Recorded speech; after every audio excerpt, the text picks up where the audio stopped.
Við erum í dag að hefja fjarskiptalækningar, það sem fjarstuðningur við heilbrigðisstarfsfólk um allt land sem að sinna bráðaþjónustu. Meðal annars hægt að skoða fyrri hjartalínurit sem hjálpar okkur við greininga á hjartaáföllum. Við getum líka veitt ráðleggingar til heilbrigðisstarfsmanna um allt land meðferð og tekið ákvarðanir forgang og sjúkraflutningi, til dæmis við heilablóðföll eða hjartaáföll en líka við slys og önnur alvarleg veikindi.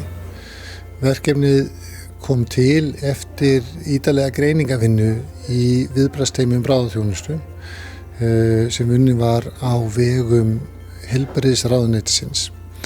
En í því verkefni kom skýr ósk það að það væri læknir sem gæti stutt við alla aðila sem sinna bráðaþjónustu á landinu, allt frá neyðarlínu til sjúkraflutningamanna og heilbrigðisstarfsmanna á starfsstöðvum allt land. Hugmyndin svo að fjarskiptalæknirinn geti stutt við neyðarlínuna í því að virkja réttu bjargir, þar að segja virkja þyrluna þegar á þarf að halda og forgangsraða sjúkrabílum og sjúkraflugi.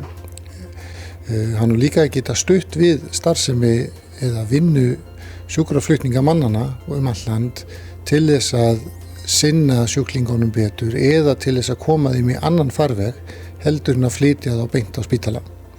Og í þriðja lagi á hann að geta stutt við heilbrigðisstarfsfólk sem starfandi á heilsugæslustöðvum og spítölum um allt land en að sinna bráðaþjónustu.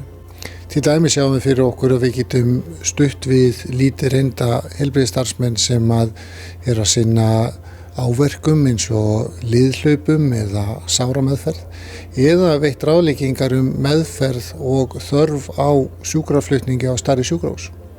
Fjarskiptalæknirinn verður staðsettur í björgunarmiðstöðinni í Skógarhlíðinni og við erum að vinna þar í nánu samstarfi við neyðarlínuna.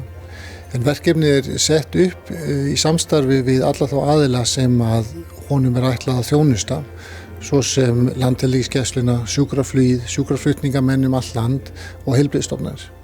Verkefnið kringum fjarskiptalæknir sett upp sem tilraunaverkefni til áramóta og við vonumst til þess að geta aukið gæði bráðaþjónustu á landinu öllu og að auðvelda sjúklingum að komast strax í réttan farveg innan heilbrigðiskerfisins.